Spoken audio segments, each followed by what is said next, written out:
네, 슈팅스탁 2부 주식 썰전으로 이어갑니다. 안녕하십니까, 김수연입니다. 2부 주식 썰전에서는 전문가님과 놓쳐서는 안 되는 투자 포인트에 대한 주제로 깊이 있게 이야기 나눠보겠습니다. 그리고 여러분의 종목 고민 해결해드리는 종목 상담 순서 기다리고 있고요.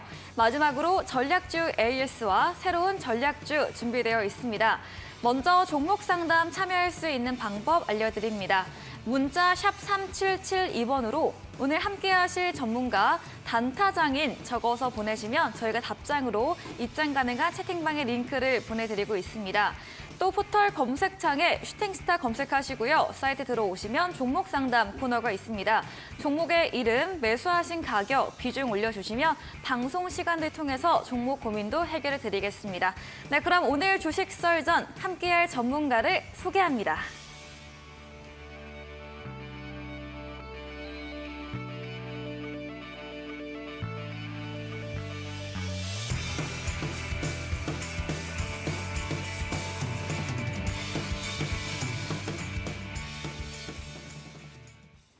네, 주식 썰전 오늘은 단타장인 전문가님과 함께합니다. 전문가님 어서 오세요. 네, 반갑습니다. 네, 제가 들었습니다. 오늘이 전문가님의 잠시 동안의 이제 마지막 방송이 될 것이다. 네. 우리 시청자분들 너무 아쉬워하실 것 같은데 네. 잠시 휴식기를 거치시고 다시 오실 거죠?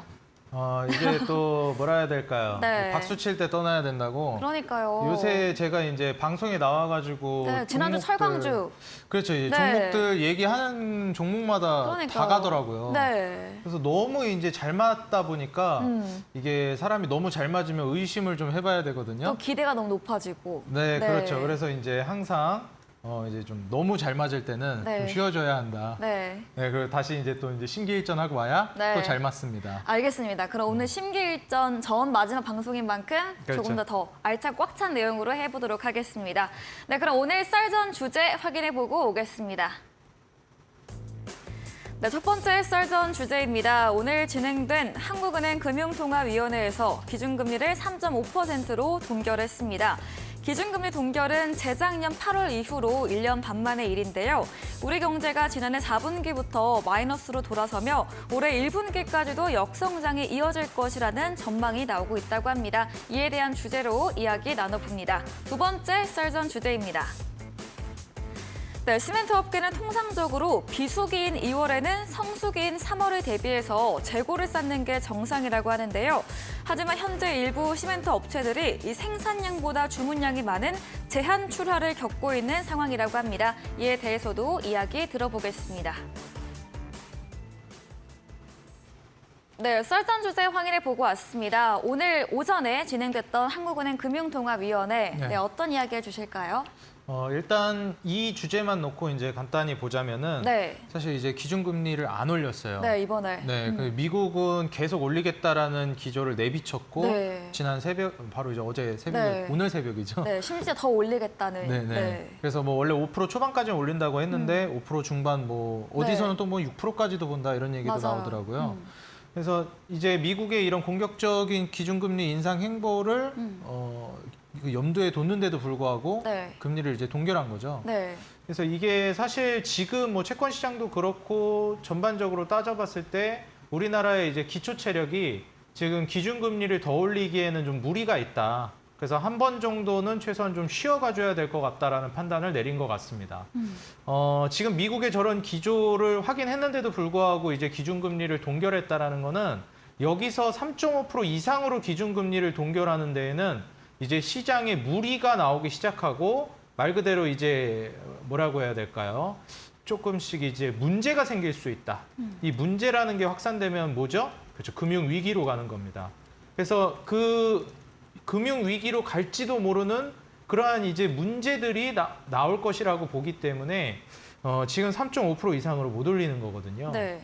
근데 이제 여기에서 실제로 지금 뭐 그 경제부 쪽에서는 얘기하는 걸 들어보니까 오히려 기준금리 인하도 지금 좀 내다보고 있다 이렇게 얘기를 하더라고요. 아, 진짜요? 네. 네, 아무래도 좀 이제 그런 식으로 해야 될 것 같다라고 판단을 내린 것 같아요. 그리고 아무래도 지금 우리나라 이제 무역수지 적자도 문제가 되고 있기 때문에 네. 보통 일반적으로 이럴 때 이 무역수지 적자 해결하려고 그 자국 통화 평가절하하는 경우가 있거든요. 네. 그래서 이런 식으로 좀 평가절하를 할 가능성도 있고 평가절하 하려면 금리를 다시 낮춰야 되겠죠. 화폐 가치를 떨어뜨려야 되니까요. 네.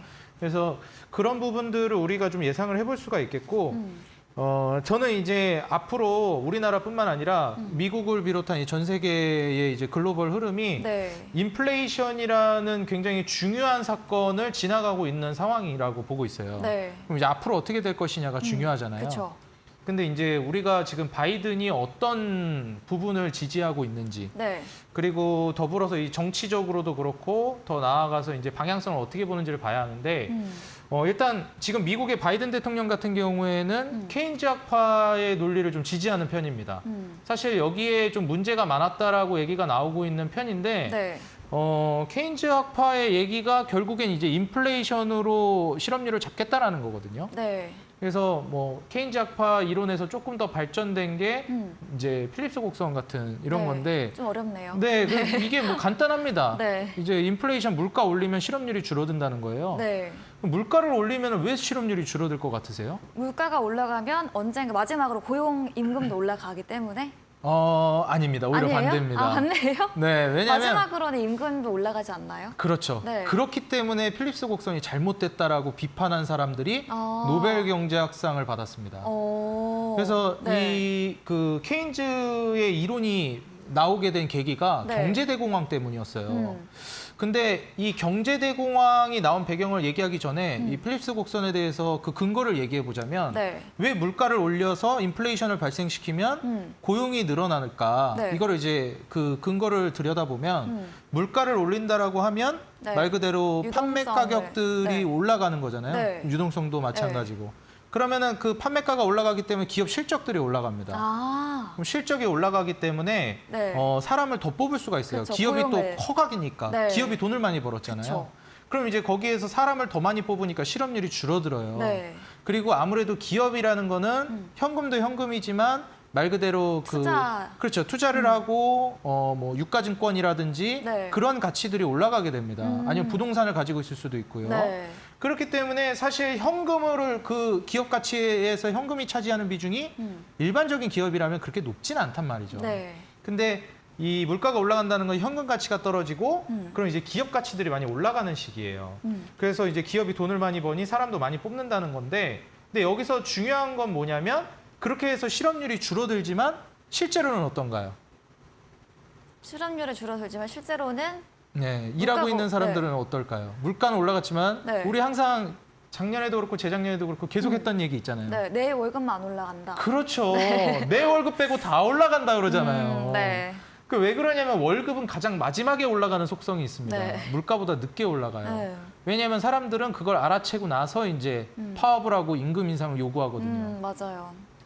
보통 이제 지금 일하고 계신 모든 분들 네. 이제 임금을 올려달라고 해야 될 거예요. 네. 왜냐하면 인플레이션으로 인해서 기업이 돈을 벌었기 때문에. 네. 그럼 기업은 선택을 해야 됩니다. 네. 기존의 직원의 월급을 올려줄 것이냐 아니면 더 번 돈으로 새로운 사람을 뽑을 것이냐. 그럼 여기서 이제 문제가 발생하죠. 원래 이론대로라면 새로운 사람을 더 뽑고 네. 이제 사람들을 조금 멍청하게 본 거죠. 아, 얘네는 좀 어차피 월급 350, 400만 원씩 똑같이 주고 있으니까 네. 오히려 이제 좀 돈 많이 벌었으니까 한 20만 원 올려줘 볼까? 근데 물가는 그보다 더 많이 올랐거든요. 네. 20만 원으로 충당이 안 될 정도로 올랐거든요. 근데 그거를 이제 뒤늦게 알아챕니다. 그럼 임금 인상을 요구하고 노동자들은 안 올려주면 파업한다 그래요. 네. 일 안 하겠다, 때려치겠다 이런 얘기 나오고. 그래서 요새 인플레이션이 심화되면서 많이 나온 얘기가 뭐죠? 기업들은 직원이 없다고 난리고 네. 이제 그 사람들은 일자리가 없다고 난리예요. 이런 그 불협화음이 생기기 시작합니다. 네. 왜냐하면 그 돈 주고 일할 사람이 없는 거거든요. 네. 돈을 올려주면 일할 사람 많습니다, 사실. 그렇죠. 예, 뭐 전부 다 월급 1,000만 원씩 준다 그러면 누가 일 안 하겠어요. 그러니까 이런 문제들이 이제 발생하는 건데 결국 이 논리가 좀 이제 문제가 됐던 게 이걸 이제 비판했던 거. 결국 사람들은 거기에서 나중에 임금 올려달라고 할 거다. 그래서 임금 인플레이션이 발생하면 결국은 어떻게 될까요? 그럼 이 논리가 깨지는 거예요. 기업의 실적이 악화되고 사람을 네. 또 이제 감축합니다. 요새 그러죠. 네. 사람들 뭐 이제 뭐 나가라고 하는 식으로 조금 이제 강요를 한다든지 네. 이런 식의 이제 기업들에서 이제 서서히 나올 겁니다. 그럼 이렇게 되면은 결국 이 논리가 잘못됐다라는 게 이제 드러나는 거고 실제로 그게 뭐 증명이 되기도 했었습니다. 근데 제가 말씀드렸죠. 지금 현재 바이든 정부는 어떻게 하고 있다고요? 이 케인즈 잘못됐다라고 판명이 난 이거를 지금 밀어붙이고 있다고요. 그럼 여기에서 이제 문제가 되는 게 뭐냐면은 이걸 왜 밀어붙인다고 생각을 할까요? 바이든이 멍청해서 그럴까요? 뭘까요? 이 케인즈 학파가 엄청나게 이제 지지를 받았던 배경에는 경제 대공황을 해결했다라는 데 있어요. 경제 대공황을 해결하면서 네. 이 케인즈 학파의 논리대로 물가를 올리면서 이제 해결을 했는데 네. 거기 같이 나왔던 게 바로 이제 뉴딜 정책이었습니다. 네. 바이든이 밀고 있는 정책이 뭐죠? 그린 뉴딜입니다. 그러니까 대공황을 염두에 두고 있는 거예요. 네. 미국은. 네. 근데 지금 대공황이 왔을까요? 전 아니라고 봐요. 그래서 그렇죠. 고용도 탄탄하고. 그렇죠. 네. 하지만 물가도 안 미국은 잡히고. 이미 음. 대공황을 염두에 둔 상황을 보고 있는 거예요. 지금 이미 이 케인즈 학파의 논리를 네. 굉장히 이제 지지해주고 있는 대통령이고 그리고 밀고 있는 정책은 뉴딜 정책이에요. 네. 그러니까 이게 대공황 시절이 우리가 이제 오버랩이 되는 순간이라고 볼 수 있습니다. 그럼 계속해서 물가를 올리는 거예요? 제가 봤을 때는 지금 물가를 연준은 다시 잡으려고 한번 하는데. 폭등할 만한 사례가 나올 수도 있다라고 봐요. 혹은 일단 지금 만약에 매를 먼저 맞는다, 제가 지난주에 얘기했잖아요. 네. 매를 먼저 맞으면 급락이 빨리 오는 거고요. 늦게 맞으면 만약에 물가가 다시 치고 올라가면 증시가 한번 좀 신을 낼 가능성이 있습니다. 아. 그래서 뭐야 이제 많이 끝났나? 빠지기도 했고 네. 솔직히 이 정도 빠졌다 올라가는 건데 이제 진짜 가는 거겠지 라고 하면서 이제 투자하면 거기서 이제 발작성 쇼크가 나오면서 이제 공황이 좀 올 가능성이 있다. 그러면 이제 그렇게 되면은 어떻게 되냐면 그때 이제 카드를 꺼내들 거예요. 그린 뉴딜의 힘을 이제 발휘하겠다라고. 그때 경제 대공황을 이겨냈던 케인즈 학파의 논리와 필립스 곡선을 예로 들면서 그리고 이제 그 인프라 정책을 예로 들면서 경기를 살리기 위해서 인프라 정책, 뉴딜 정책을 하겠다라고 네. 얘기를 할 거라고 저는 내다보고 있습니다. 네. 그렇기 때문에 경기 침체가 온다라고 해도 이런 발작성 쇼크가 온다고 하더라도 제가 인프라가 간다라고 강조하는 이유예요. 네. 지난주에도. 그렇죠. 네. 그렇기 때문에 경기가 어려워질 것 같은데 웬 인프라냐라고 생각하실 수 있겠지만 미국은 이미 이걸 염두에 두고 인프라 정책으로 살릴 생각도 하고 있고 인프라 정책을 계속 공격적으로 진행할 것이다. 그럼 그 인프라 정책이라는 게 결국 재정 정책이라는 건데 그 인프라를 정책을 할 만한 돈이 어디에서 나오느냐 이런 생각을 하실 수 있어요. 근데 지금 미국에서도 마찬가지로 각국의 중앙은행들은 엄청난 돈 풀기를 통해서 돈을 좀 쟁여놨습니다. 자, 그럼 이 인플레이션이라는 게 국가의 부채를 이제 계속 희석시킬 가능성이 높아요. 네. 우리가 이제 인플레이션이 채권자에게는 불리하고 채무자에게 유리하다고 많이 얘기를 합니다. 왜냐하면 내가 우리 그 앵커님한테 100만 원을 빌렸다고 가정해 볼게요. 네. 100만 원을 빌려서 나중에 이자 좀 쳐서 한 2% 올려줘 한 102만 원을 갚으세요.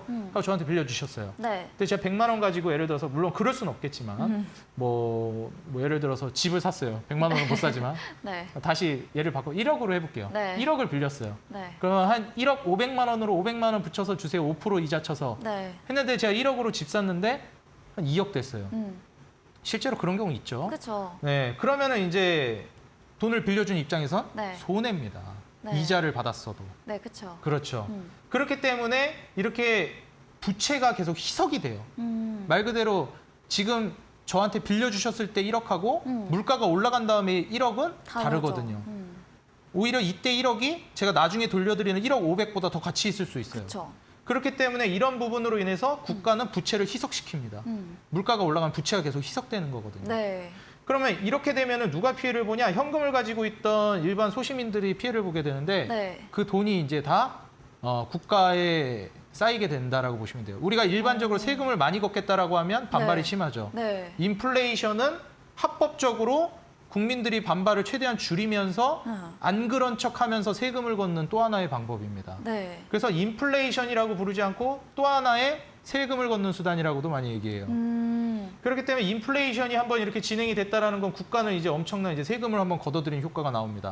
다른 이야기는 또 이제 뭐 부채를 감면했다라고 볼 수 있는 거고요. 네. 그럼 이제 국가 부채를 그런 식으로 좀 해결을 해나간다라고 했을 때 결국 어떻게 보면 국민들로부터 인플레이션이라는 세금을 거둔 국가들이 인플레이션으로 세금 걷었으니 만약에 국가 위기가 도래하면 네. 그걸 어떻게 해야 될까요? 풀겠죠. 다시 인프라라는 정책으로 네. 풉니다. 네. 국민들을 위해서라는 네. 이야기로. 네. 그럼 이제 또 뭐 지지율도 올라가고 좋잖아요. 명분도 좋고.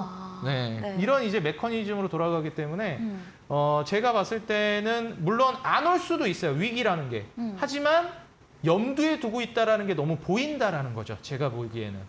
그래서 아마 지금 우리 시청자 여러분들은 그럼 위기가 언제 온다는 거예요? 전문가님 이렇게 말씀하실 수 있는데 그걸 알면 여러분들 제가 여기 안 있습니다. 네, 그럼 점쟁이 하고 있죠. 예, 그런 거 워렌 버핏도 몰라요. 그런 걸 물어보시면 안 돼요. 근데 그게 올 수도 있다라는 가정을 가지고 투자 전략을 짜셔야 한다라는 거예요. 그리고 그런 상황이 오더라도 제가 이제 갈 수 있다라고 보는 게 인프라인 거고 그걸 염두에 두고 지금 각국에서 전 세계에서 염두에 두고 있는 그 탈출구가 바로 인프라 정책이라는 겁니다. 이거를 이제 하나만 알고 둘을 모르는 사람들은 이제 앞으로 더 어려워질 수 있고 위기가 오니까 네. 인프라 같은 이런 기반 시설 산업들이 어려워질 거다라고 얘기를 해요. 이거는 이제 이 숨어 있는 내막을 잘 모르는 분들이죠. 네. 그래서 여기에 대해서 인프라 그리고 이제 금융위기적인 측면에서 우리가 투자를 잘 해나가야 되느냐. 그렇다고 해서 또 금융위기발 이제 발작성 급락이 나오면 사실 또 인프라 종목이다 하더라도 또 떨어지긴 할 거예요. 그렇죠. 그렇기 때문에 이거를 뭐 인프라를 찍긴 해야 될 것 같은데 이거를 과연 또 어떻게 해야 될지 또 그런 위기가 올 수도 있다고 하니까 좀 우려가 되긴 하실 겁니다. 네. 제가 아까도 말씀드렸듯이 위기가 올 수도 있고 안 올 수도 있다. 하지만 높은 확률로 한번 발작성 급락이 나올 가능성이 높다. 네. 제가 이렇게 말씀을 드렸잖아요. 왜냐하면 우리가 창조적 파괴라고 그래요. 네. 한번 강력하게 부셔야 또 다른 이제 창조적 상승이 나온다라는 거거든요. 기존의 틀을. 네. 그래서 이번에 발작성 쇼크로 인해서 체계를 한번 무너뜨리고 새롭게 이제 도약을 하는 기반을 마련할 걸로 저는 예상이 됩니다. 이런 일련의 이제 과정들을 우리 시청자 여러분들이 좀 도움을 받고 싶다 하시는 분들은 네. 제가 오늘 이제 또 방송이 마지막 방송이기 때문에 네. 앞으로는 방송에 나와서 도와드릴 수가 없어요. 맞아요. 네, 근데 이제 아래에 노란톡 입장할 수 있는 QR코드로 오시면 네. 제가 이 글로벌 증시에 관한 전망과 네. 그리고 금융위기라든지 거기에 따른 이제 급락에 대한 대처 그리고 그런 시나리오를 어떻게 투자 전략으로서 타개해 나갈 수 있는지 그리고 어떤 투자를 하고 어디에 투자해서 이 위기를 기회로 역이용할 수 있을지 제가 여러분들을 좀 이끌어 드리려고 합니다. 지금 같은 시기에 만약에 그런 급락이 나온다라고 하게 되면 어떤 투자자들은 엄청난 손실을 입게 될 것이고 어떤 투자자들은 반대급부로 엄청난 부를 축적하게 될 거예요. 항상 급락은 소시민들, 아무것도 하지 않는 사람들을 엄청나게 더욱더 가난하게 만들고 그리고 무언가를 해서 제대로 한 사람들에게 엄청난 부를 이동시켜줍니다. 그래서 이제 부의 대전환이 일어나는 시기이기 때문에 인플레이션 이후 부를 다시 한번 재편하는 시기에 그 재편되는 부를 여러분들이 쟁취할 수 있게끔 제가 도와드리려고 합니다. 하단에 이제 노란톡 어떻게 입장하는지는 또 앵커님께서 다시 한번 자세히 설명해 주실 텐데 하단 QR코드 통해서 여러분들 네. 입장을 해주시면 되겠습니다. 네, 인플레이션, 인프라 투자 이런 사이클 내에서 염두를 해보고 투자 대응해보자 말해주시면서 만약 침체나 급락 시장이 오면 또 어떤 전략을 세워볼 수 있을지에 대해서 알고 싶다면 문자샵 3772번으로 단타장인 적어서 보내주시면 저희가 입장 가능한 전문가님의 톡방 링크 보내드리고요. 또 화면 하단에 QR코드 보이시죠? 네, 휴대폰 카메라 대시면 입장 가능하니까요. 들어오셔서 이런 이야기 많이 얻어가 보시면 좋겠습니다. 다음 썰전 주제로도 이어가 보겠습니다. 지난주 철강에 이어서 이번에는 시멘트의 수급이 심상치 않다. 역시 인프라에 연동되는 부분인 것 같은데요. 네. 네, 어떤 이야기일까요? 일단 제가 지금 앞서서 말씀드렸던 거를 기반으로 생각을 해보면 네. 전 세계가 지금 이 인프라라는 하나의 네. 과거 이제 그 경제를 살렸던. 네, 그렇죠. 네. 대공황이 왔을 때 네. 한번 이제 좀 효과를 발휘했었던 사실 근데 그게 진짜 효과를 발휘한 건 아니거든요. 약간 속임수인가요? 그렇죠. 어떻게 보면은 이제 조금 그거보다 더 중요한 게 사실은 이제 통화 가치를 안정화시키는 게 제일 중요해요. 네. 예를 들면 이제 돈풀기를 하기보다는 가치를 이제 좀 절상시키는 네. 말 그대로 이제 달러 가치가 떨어지지 않을 거란 믿음을 주는 게 되게 중요한데 네. 그렇기 때문에 지금 미국이 계속 하고 있는 작업이 공장을 우리 쪽으로 가져와라. 자국. 예, 네. 자국을 이제 개발하겠다라는 그런 식으로 가는 겁니다. 네. 말 그대로 생산성 향상이 이루어지지 않은 상태에서의 이제 인플레이션은 다 눈속임밖에 안 되거든요. 그래서 어느 정도 경제가 이제 성장을 하는 걸 기반으로 해서 인플레이션이 나와야 그게 맞는 거지. 네. 그렇지 않고 그냥 돈만 뻥튀기 하면은 달라지는 건 없거든요. 그렇죠. 내가 살고 있는 건 똑같은 아파트, 똑같은 평수에서 살고 있는데 그게 돈만 올라갔다고 내가 부자 된 게 아니잖아요. 네. 내 삶의 수준은 똑같은데 네. 내가 먹던 음식은 똑같고 살고 있는 것도 똑같고 타는 차도 똑같은데요. 그래서 내가 살고 있는 이 삶의 품질이 향상되어야 그게 정말 부가 올라갔다라고 보는 건데 지금은 말 그대로 숫자로 눈속임만 하는 수준이다. 우리가 이제 살고 있는 집의 가치가 올라갔다고 해서 우리가 더 좋은 집으로 이사할 수 없거든요. 왜냐하면 다른 집도 가격 올랐기 때문에. 네. 그래서 이제 이런 부분들을 여러분들이 보셔야 한다. 근데 더 좋은 집, 뭔가 좀 더 이제 괜찮게 좀 최첨단으로 서비스가 많아진 좋은 재료로 자재를 쓴 이제 그런 이제 집을 만들어 가지고 그게 보편화되면 그건 이제 좋아진 건데 그런 상황은 아니라는 거죠. 근데 지금 그런 상황 속에서 이런 인프라가 계속 확대가 된다라고 한다면은 이제 이 시멘트뿐만 아니라 제가 지난번에 말씀드렸던 철강, 뭐 전선, 구리 이런 원자재부터 시작해서 나중에는 우크라이나 재건 같은 그리고 튀르키예 지진, 수해 복구에 관한 이런 재건으로 건설 기계 그리고 더 나아가서 마지막엔 건설 철도까지도 올라가는 효과가 나올 겁니다. 그래서 지금 보시면 시멘트 단가 인상이 된다라고 말씀드렸는데 일반적으로 시멘트나 철강 그리고 뭐 보험업도 마찬가지예요. 이 단가를 올리게 되면은 주가가 올라갑니다. 왜냐하면 제가 이전에도 식품주도 말씀드렸었죠. 네. 한 번 올린 라면 가격은 안 떨어뜨린다고. 그래서 이제 시멘트 단가가 인상되지만 원자재 비용이 이제 떨어진다고 해서 다시 단가를 낮추지는 않을 거예요. 근데 지금 이게 수요로 인해서 올라간 건 아닙니다, 이번에. 굉장히 이제 공급이 부족하다라고 많이 얘기를 해요. 그럼 이제 진짜 수요가 너무 많이 늘어서 공급이 부족해진 건가? 아니면은 좀, 진짜 공급이 부족한 건가? 이런 건데. 네. 사실 지금으로서는 진짜 공급이 좀 차질이 생긴 건 맞습니다. 그리고 예년보다 조금 더 이제 빨리 따뜻해졌어요. 오늘도 그렇고 이제 최근에 이제 밖에 돌아다니면 햇빛이 따스합니다. 네, 낮에는 약간 봄 날씨 같기도 하고. 그렇죠. 네. 밤에만 좀 쌀쌀하지 맞아요. 낮에는 정말 따뜻하잖아요. 그래서 뭐 낮에 이제 건설하고 이러면 네. 밤에 뭐 이제 퇴근하면 되는 거니까 네. 그렇게 크게 무리는 또 아니란 말이죠.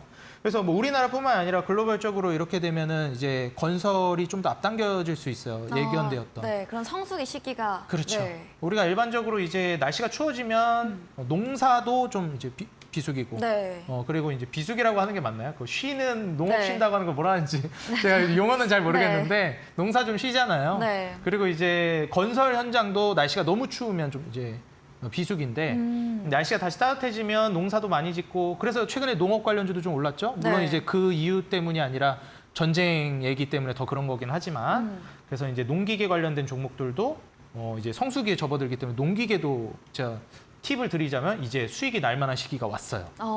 네, 그래서 농기계 관련주는 항상 이런 계절적으로 네, 이용해 영향을 주는 게 받아서. 그렇죠. 좋아요. 좀 봄 정도에. 그렇죠, 네. 그렇죠. 그래서 이제 일반적으로 날씨가 이제 추워질 때쯤 파는 게 좋습니다.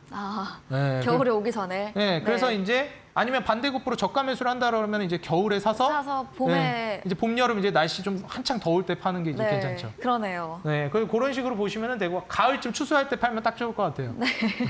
그러면 이제 더 이제 이어서 얘기를 하자면 네. 이런 그 날씨가 따뜻해진 걸로 인해서 예년보다 좀 빨리 건설이 앞당겨지기도 했고 네. 준비가 좀 안 됐다 보니까 초반에 이렇게 수요가 갑자기 몰리니까 네. 예상보다 좀 빨리 몰리니까 한 다음 달 좀 더 있다가 건설 본격적으로 활성화될 것 같다 예상했는데 좀 더 빨리 온 거죠. 그래서 지금 이런 상황에서 단기 이제 그 공급 충격이 온 것 같은데 화물연대 파업도 이전에 있었고요. 네. 이것도 그 인플레이션의 연장선상이죠. 제가 아까 얘기했던 네. 임금 올려달라 네. 노동자들의 파업. 그렇죠. 그쵸. 파업 이거 예견된 수순이에요. 자연스러운 현상입니다. 네. 그래서 이런 식으로 이제 시멘트 단가 인상이 이루어졌어요. 참다 시멘트 업계가 이제 기업은 제가 절대 손해 볼 장사 안 한다 그랬잖아요. 네. 이러다간 우리 이제 진짜 손해 너무 많이 봐가지고 안 되겠다 싶으니까 올리는 거죠. 올려달라. 나중에 이익이 많이 남는다고 내리진 않을 겁니다. 그리고 제가 말씀드렸듯이 글로벌 인프라 수요는 앞으로 계속 있을 거라고 보기 때문에 네. 경기 침체가 와도 쇼크가 와도 오히려 더 부각될 거라고 저는 보는 입장입니다. 그래서 2050년 탄소 중립 목표를 따라서 가기 때문에 지금 공급 차질이 온 건데 결국 이 부분에 따라서 저는 추후에 시멘트 수요가 계속 올라갈 거라고 보고 있고 그로 인해서 유연탄 가격도 많이 떨어졌어요. 근데 급하면 좀 쓸 수도 있을 것 같긴 합니다. 근데 지금 뭐 폐플라스틱이라든지 뭐 이런 것들로 지금 친환경적으로 쓰려고 많이 노력을 하고 있더라고요. 그래서 이런 부분들 여러분들이 고려하셔가지고 시멘트 가격이 많이 올라가고 있다. 수급이 많이 올라가고 있다. 네. 그럼 이제 테마적으로도 단기간에 한번 주가 올라갈 가능성이 높다. 이렇게 말씀을 드리겠습니다. 네, 글로벌 인프라 수요의 지속성 이야기해 주시면서 또 계절적인 영향으로 날씨가 좀 평소보다 따뜻해지면서 이런 성수기가 조금 앞당겨지면서 시멘트 공급의 부쪽으로 주가가 상승세에 나올 것이다 이렇게 이야기 들어봤습니다. 저희 방송 직후에 또 단타장인 전문가님께서 오늘 무료 온라인 공개 방송도 예정 중에 계십니다. 네. 네, 또 마지막 모방이 어떻게 보면 될 텐데 네. 마지막 무료 온라인 공개 방송에서는 또 우리 시청자분들께 어떤 정보를 알려주실 건가요? 일단 최근에 이제 그 굉장히 파티를 많이 열었던 그런 시장이 지나가고 네. 어떻게 보면 거품을 걷어들이고 좀 점점 어려워지는 시장이 연출이 되고 있잖아요. 네, 설마 시장이 어려워져서 떠나시는 거 아니죠? 아, 그건 네. 아니에요. 왜냐면 제가 뭐 다행입니다. 전문가 안 하는 것도 아니고 네. 제가 말씀드렸잖아요. 이렇게 그 노란톡 들어오시면은 네. 제가 따지라고 했잖아요. 네. 들어와가지고.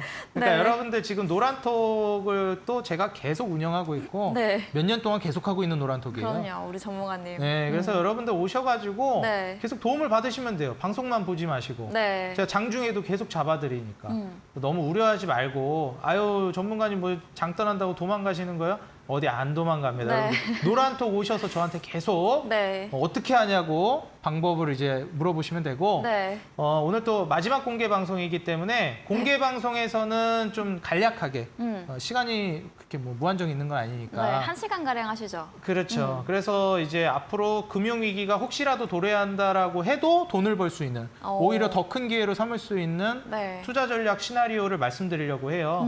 근데 그다지 어렵지 않은데 실천을 잘 못하시는 부분들이 있거든요. 네. 그런 부분을 제가 잡아드릴 거니까 어디에 투자해야 되는지까지 알려드릴 겁니다.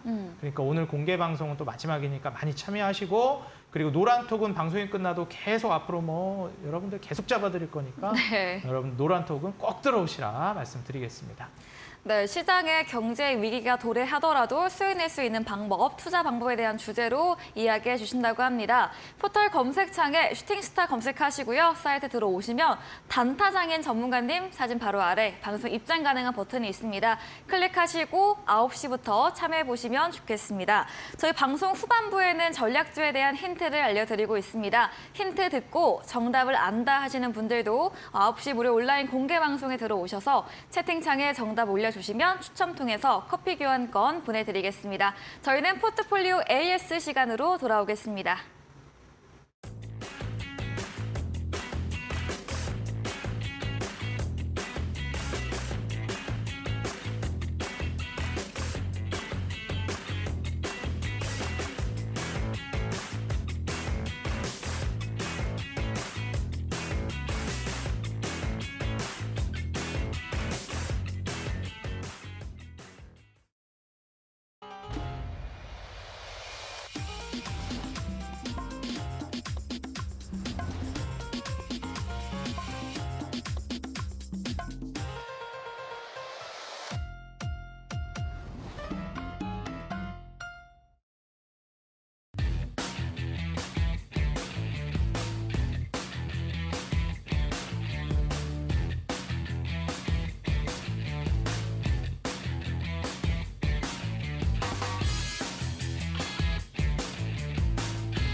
네, 이번 순서는 전략주 AS 시간입니다. 전문가님께서 추천해주신 종목에 대해서 또 어떤 전략이 필요할지 이야기 나눠보겠습니다.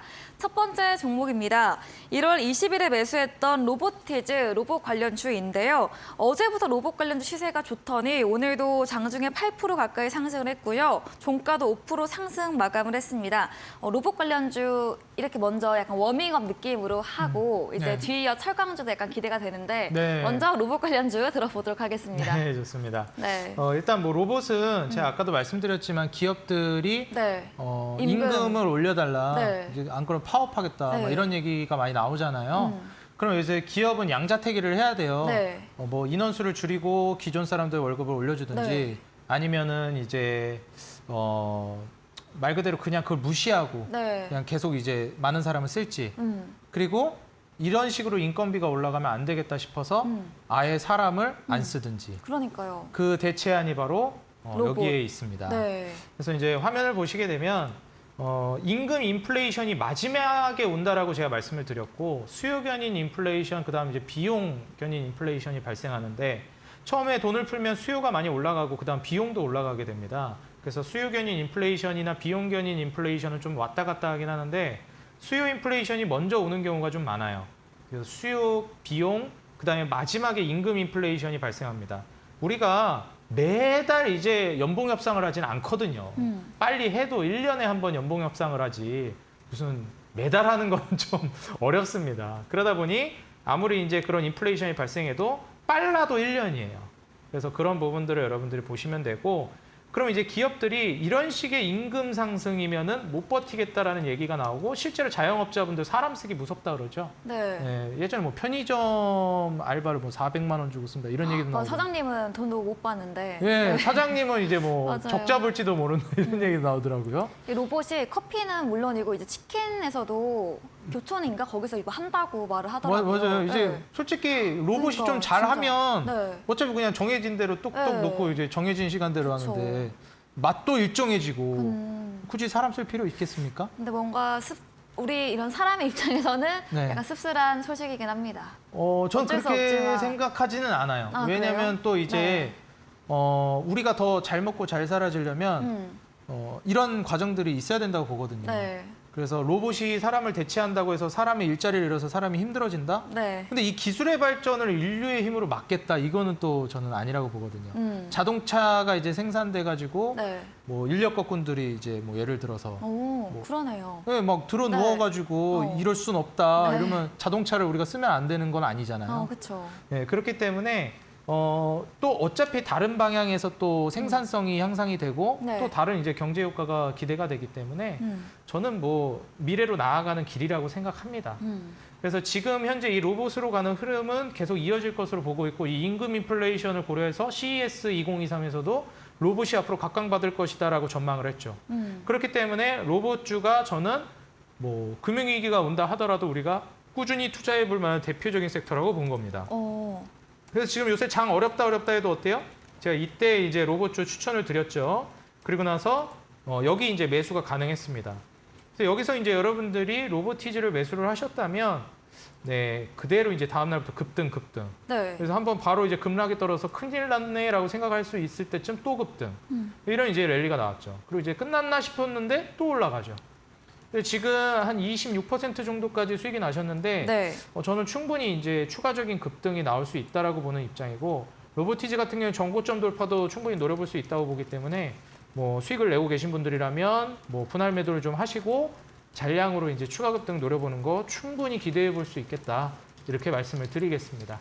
네, 로보티즈 이 로봇 관련주는 금융 위기가 오더라도 계속해서 이어질 업종이다 말해주셨고요. 추가 급등 나올 수 있고 분할 매도로 잔량으로 추가 급등 노려보자 이렇게 말해주셨습니다. 다음 AS 종목은 드디어 나왔습니다. 지난 방송 추천주였던 동국제약 전문가님께서 철강 관련해서 이야기해 주셨는데 어떻게 딱 썰전하시고 다음 날 철강주가 이렇게 많이 올라갔습니다. 제가 놀랬거든요. 아, 그랬나요? 네, 근데 또 겸손하시게 아마도 운이 좋았습니다라고 하시겠죠. 네. 근데 사실 이제 철강주는 그 전에도 드렸어요. 1월 맞아요. 13일에도 휴스틸 드렸었는데 계속 이제 철강주 간다고 생각해서 철강주를 계속 드려왔던 건데 네, 썰전 주제로도 이야기 자세히 해주시고. 네네 네. 그렇죠. 근데 이제 지난주에 워낙 제가 세게 얘기하니까 네. 그 이제 뇌리에 박혔어요. 박혔는데 네. 딱 이제 그 진짜 바로 올라가니까 올라가서. 좀 더 그 임팩트 있게 다가오는 네. 거였겠죠. 그래서 어디서 뭘 정말 들으셨나 이런 아, 생각할 정도로 네. 제가 이렇게 막 어디서 정보 듣고 올 정도로 이렇게 발이 넓진 않아요. 네, 그 정도로 놀라웠다는 거죠. 네, 감사합니다.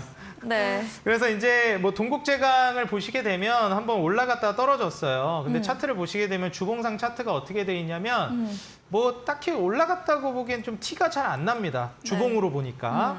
근데 이제 일봉으로 보게 되면 조금 올라가긴 했죠. 말씀드리고 나서 이제 주가가 다음 날부터 바로 슈팅 나오면서 한 3거래일 정도 들어 올렸죠. 그러고 나서 지금 조정이 나온 상황인데 역시 말씀드렸듯이 이번에 그 미국에서 계속해서 금리를 좀 올리는 기조로 가겠다라는 얘기가 나오다 보니 시장이 좀 놀랬고 겁을 먹다 보니 이런 경기 민감주들이 같이 좀 떨어지는 모습이에요. 근데 이런 건 뭐 자연스러운 현상이라고 저는 보고 있고요. 충분히 이제 계속해서 올라갈 만한 여지가 창출될 거라고 저는 보는 입장입니다. 네. 그래서 지금 뭐 바닥 대비해서 좀 올라갔는데 여기서 저는 말 그대로 그냥 무너져 내려도 저는 사도 된다고 생각을 해요, 주가가. 더 내려앉아도 예, 그냥 뭐 하한가 맞고 이래도 오. 마이너스 50% 가도 저는 사도 어차피 된다고. 올라갈 보는. 거니까. 그렇죠. 네. 실제로 제가 이제 철강주 계속 간다 말씀드렸을 때 뭐 작년에도 간다고 말씀드렸고 작년에 샀으면 솔직히 아직도 마이너스예요. 그래서 이제 뭐 방송 보시는 분들 중에 단타장이님 뭐 이때도 사라고 하셨는데 이때 비하면 지금 아직도 마이너스입니다. 이렇게 말씀하실 수도 있어요. 네. 네, 그렇기 때문에 제가 보는 거는 뭐 지금 이 상승을 보고 있지는 않다. 네. 그래도 그럼 뭐- 추천은 17일 날 이제 매수하게끔 주시고 바로 네. 올라갔기 때문에 어쨌든 맞긴 하거든요. 그렇죠. 올라간 게. 네. 네, 근데 이제 제가 보는 상승이 이제 요 정도는 아니에요. 아직 미비하다. 네, 그래서 이제 화면을 보시게 되면은 뭐 이때도 이제 계속 제가 강조는 드렸었어요. 이렇게 많이 올라간 상태에서는 사실 들어가실 거면 소액으로 가셔야지 이런 자리는 딱 봐도 지금 많이 들어갈 자리는 아닙니다. 네. 너무 위험합니다. 그래서 제가 이제 철강주는 이때도 20년도 이때도 추천을 드리고 나서 동국제강 이렇게 수익을 드렸었는데 이게 떨어질 때도 이제는 공격적으로 사셔야 됩니다 했는데 시장이 계속 떨어지니까 주가가 더 떨어진 거죠. 이때 이제 조정 나왔을 때 더 사셔도 되는 공격적으로 사세요. 뭐 18,000원, 19,000원 괜찮습니다 했는데 뭐 10,000원까지 떨어지니까 거의 반토막 나니까 이제 네. 어떻게 된 거냐고 하실 수 있는데 네. 예, 걱정하지 마시라 말씀드리고요. 떨어질 때마다 담아 나가시면 저는 이제 뭐 25,000원 요 부분까지 무리 없이 갈 거라고 보니까 충분히 여러분들 바라보시면서 철강 뭐 이제 시작이다. 솔직히 제 개인적인 견해를 말씀드리면 네. 뭐 아직 시작했다라고 보기 어렵다라고 말씀드리고 싶어요. 네. 그렇게 말씀드리겠습니다. 네. 네, 미국 금리 인상 기조의 경기 민감주가 일부 조정을 받았습니다. 하지만 올라간 데에 따른 자연스러운 조정이다 말해주셨고요.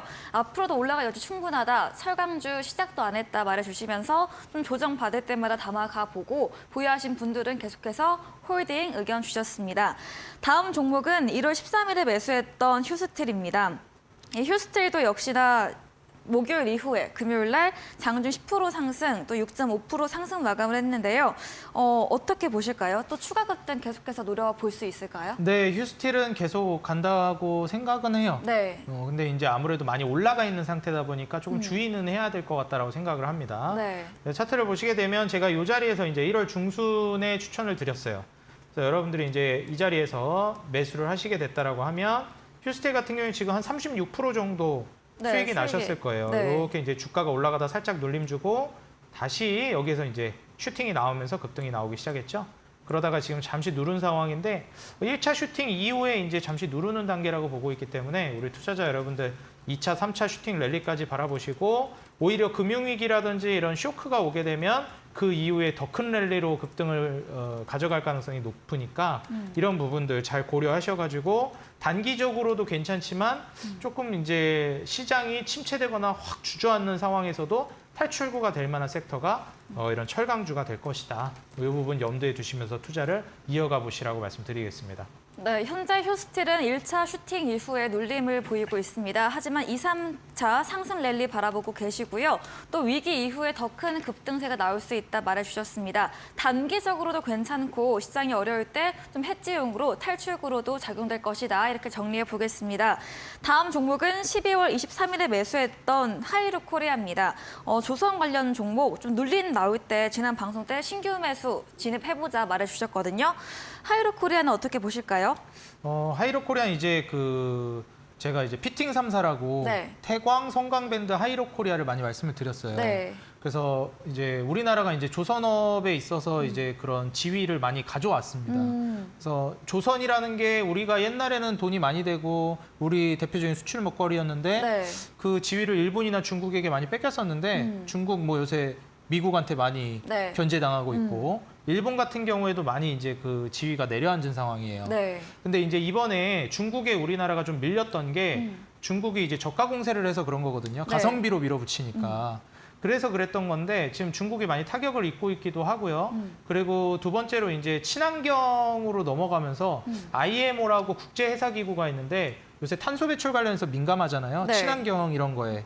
그래서 이제 선박들도 탄소 배출 많이 내보내지 않는 친환경 선박으로 다 교체하라고 했어요. 근데 친환경 선박으로 교체하려고 그러면 이 친환경 선박이라는 게 또 기술력이 많이 필요하거든요. 근데 우리나라 조선들이 기술력은 좋은데 좀 비싸서 가성비가 그렇게 좋진 않아서 중국에 밀렸던 거죠. 근데 이제 친환경 선박으로 바뀌게 되면 기술력이 좋은 우리나라가 다시 이제 부각이 되는 겁니다. 다시 말해서 가성비에서 이제 품질을 더 선호하는 기조로 조선 업황이 돌아섰다라고 보시면 될 것 같아요. 네. 그럼 이 기술력으로 이제 돌아섰다라고 하면 우리나라 이제 경쟁력이 높아지는 거고요. 가면 갈수록 거기에서 이제 친환경이기 때문에 조선업이 그다지 마진이 안 남을 것이다라는 의견들도 있어요. 하지만 중요한 건 뭐냐면 조선이라는 걸 건조시켜서 만들어서 팔아서 안 남을 수는 있는데 조선을 만들 때 필요한 거를 파는 애들은 남을 수밖에 없거든요. 그쵸. 조선을 만들어서 이게 마진이 많이 남는 문제하고 조선을 많이 만드는 거하고는 또 다르거든요. 조선이 안 남아도 되는데 조선을 많이 만들면 수혜보는 그런 부품 업체들은 당연히 돈을 벌 수밖에 없습니다. 많이 네. 만들수록. 많이 만들어서 거기서 마진을 많이 남기는지 안 남기는지 조선업들이 할 일이고 일단 납품하는 업체들은 돈을 번다. 네. 그래서 이런 부품 업체들이 먼저 간다. 조선 업체들보다 제가 말씀을 드렸거든요. 그래서 하이로코리아 같은 경우에도 제가 말씀을 드리고 나서 좀 조정 나오다가 그대로 지금 주가가 이렇게 올라가고 있는 양상이죠. 그래서 여기서부터 여러분들이 보시게 되면 지금 또한 20% 정도 수익 중이실 텐데 이제 시작이라고 보시면 될 것 같아요. 네. 다 이제 시작이라고 그러니까요. 그럴 수 있는데 네. 쭉 한번 수익을 노려보시면서 좀 더 우상향 패턴 아직 뭐 20선도 이탈을 안 해서요. 네. 계속 가져가 보시는 게 좋을 것 같고 만약에 이제 여기에 대해서 꾸준히 제가 이제 방송에 안 나오기 때문에 여러분들 브리핑을 해드릴 수가 없기 때문에 계속해서 저한테 좀 질문을 하고 싶다 하시는 분들은 네. 하단에 이제 QR코드 통해서 노란톡 입장하시면 제가 계속 봐드릴 테니까 오셔서 적극적으로 질문해 주시기 바라겠습니다. 네, 하이루코리아 친환경 선박 선호 추세로 교체되면서 기술력 좋은 우리나라 부각될 것이다 말해주셨습니다. 즉 가성비에서 품질 선호로 좀 조선 업황 턴아웃을 했다는 말씀해 주셨고요. 기술적으로도 21선 이탈하지 않았던 만큼 주가 상승 앞으로도 이제 시작이다 이렇게 말해주셨습니다. 이야기해 주신 단타장인 전문가님과 방송 이후에도 더 많은 이야기, 전략을 나누고 싶으시면 문자 샵 3772번으로 단타장인 적어서 보내시면 저희가 답장으로 입장 가능한 채팅방 링크 보내드리고 있습니다. 저희 다음 코너 도전 상한가에서 전략주 힌트를 알려드리고 있습니다. 힌트 듣고 정답 아시는 분들 9시 무료 온라인 공개 방송에 들어오셔서 채팅창에 정답 올려주시면 추첨 통해서 커피 교환권 함께 보내드리겠습니다. 마지막 코너 도전 상한가로 돌아오겠습니다.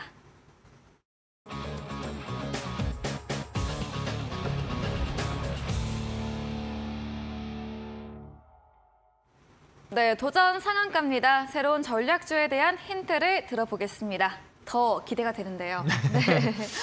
일단 뭐 철강을 많이 말씀드렸는데 제가 시멘트를 안 드렸더라고요. 네, 역시 썰전음과 이어서. 네, 네. 그렇죠. 그래서 이제 원자재들이 먼저 갈 가능성이 높아요. 건자재죠. 네. 그래서 건축을 할 때 필요한 그 재료들, 뭐 대표적인 게 철강이랑 시멘트예요. 네. 그래서 철근이라든지 시멘트를 기반으로 해서 그걸 가지고 이제 건물을 짓는 거니까 철강 시멘트가 대표 이제 건설 재료라고 보시면 됩니다. 네. 철강은 이미 1차 파동은 보여줬어요. 그리고 눌림이 나오고 맞아요. 있긴 하지만 근데 이제 시멘트는 아직 제대로 파동이 나왔다고 보기는 어려워요. 네. 그래서 이제 시멘트 단가도 지금 올리고 있는 추세라서 시멘트 관련주는 올라갈 거라고 보고 있고요. 결국 이제 건설이 제대로 이제 호황기에 접어든다라고 하면 또 건설 경기에 시멘트만큼 이제 많이 필요한 게 없습니다. 그렇죠.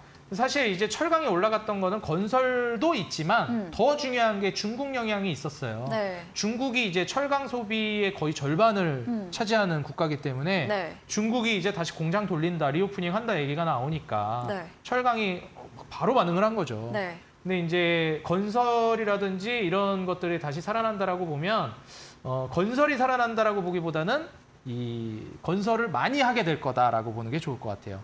그래서 인프라가 확대된다라고 하면 시멘트가 더 핵심이라고 보고 네. 그게 이제 대표적으로 이제 작동을 하기 시작하면 시멘트 관련주들이 올라갈 겁니다. 그래서 오늘 준비해온 종목은 시멘트 관련주고요. 시멘트 관련주 중에서도 어느 정도 이제 주가 움직임이 살짝 나온 종목으로 준비를 했어요. 네. 그래서 차트를 보시게 되면 다른 시멘트들도 뭐 조금씩 움직이기는 했는데 다들 미비합니다. 그래서 뭐 작년 대비해서도 지금 주가가 많이 빠져 있는 상황이고요. 사실 작년, 재작년에 시멘트라든지 뭐 철강이라든지 많이 재미를 봤었는데 지금 이제 이 종목 같은 경우는 살짝 좀 테마 성향이 있는 종목이에요. 그래서 고점 대비해서 쭉 빠진 상황이기 때문에 네. 지금 이제 막 들어 올리기 시작한 상황입니다. 일봉상 120선 올리면서 오기 시작했고 그 전에 이미 거래량을 동반해서 한번 슈팅을 보여줬던 종목이에요. 근데 이제 계속해서 어때요? 사람들을 좀 지치게 만들었죠. 네. 계속 옆으로 횡보하면서 지치게 만들다가 이제 막 올라온 겁니다. 그래서 저는 뭐 오래 걸리지 않을 것 같아요. 한 2, 3주 안에 슈팅 나오지 않을까 조심스럽게 예상이 되는데 네. 그래서 시멘트 단가 인상 수혜도 기대가 되고 유연탄도 많이 하락하고 있고 물론 유연탄을 안 쓰는 추세긴 하지만요. 뭐 너무 부족하면 조금 쓰겠죠 뭐. 네. 그래서 시멘트 수요도 앞으로 계속 증가할 걸로 보는 만큼 글로벌적인 이 업황들이 이 산업의 수혜를 가져다 줄 거니까 큰 그림으로 보았을 때 우리가 이제 숲을 보았을 때 이 종목을 우리가 투자해 볼 만하다라고 말씀을 드리니까 시멘트 관련된 종목들 철강에 비해 아직 못 올라간 만큼 순환매가 돌게 될 겁니다. 그래서 과거 남북경협주 투자하셨던 분들은 향수를 불러일으킬 만한 SOC 관련된 종목들, 사회기반 시설이라고 그러죠. 네. 그 인프라 관련된 종목들이 다시 한번 이제 돌 거예요. 그래서 이제 철강석 가격도 올라가고 구리 가격도 올라가고 이런 추세인데 구리 가격이 올라가면 구리 관련주들 뭐가 있을까요? 뭐 풍산, 뭐 대창, 뭐 이구산업, 구결신동 이런 종목들도 움직일 수가 있고요. 네. 그리고 이제 이런 또 원자재 관련된 종목들, 지금 말씀드린 시멘트 이런 쪽도 움직일 가능성이 좀 높다. 이렇게 좀 말씀을 드리겠습니다. 그래서 오늘 종목도 온라인 공개 방송에서 공개가 되고 이 종목에 대한 브리핑도 노란톡에서 계속 잡아드릴 거니까 입장하셔서 도움 받아가시면 좋을 것 같습니다.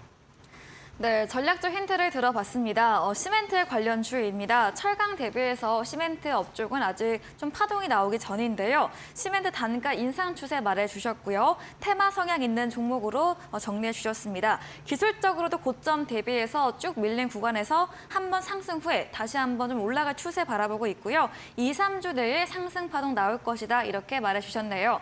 이야기해주신 단타장인 전문가님과 방송 이후에도 더 많은 이야기를 듣고 싶다면 문자샵 3772번으로 단타장인 적어서 보내시면 저희가 답장으로 입장 가능한 채팅방 링크 보내드립니다. 또 저희 방송 직후입니다. 9시부터 단타장인 전문가님께서 무료 온라인 공개 방송 예정 중에 계십니다. 이 전략주에 대한 자세한 대응 방법과 또 어떤 주제로 이야기해 주실까요?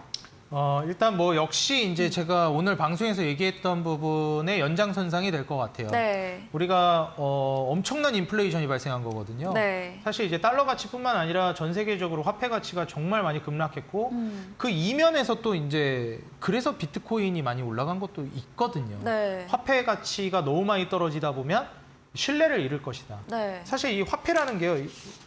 이런 그냥 원고 종이랑 별반 다를 게 없어요. 네. 이 종이나 돈이나 똑같아요. 신뢰라는 걸 빼면.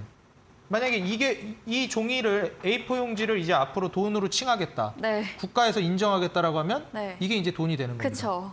근데 여기에 우리가 신뢰라는 거를 아무도 보증해 주지 않잖아요. 네. 그렇기 때문에 그냥 A4 용지인 거고 네. 돈은 돈이 되는 겁니다. 그렇죠. 그래서 이 신뢰가 하락하게 되면 통화 가치는 떨어질 수밖에 없어요. 그게 이제 국가 경제가 흔들리기 시작하면 그래서 돈의 가치도 계속 떨어지거든요. 네. 이런 부분들을 제가 이제 우리 투자자 여러분들하고 좀 깊게 대화를 나눠보려고 합니다. 네. 화폐 가치가 이렇게까지 떨어져도 되는가? 왜 연준은 계속해서 금리를 올리려고 하는 것인가?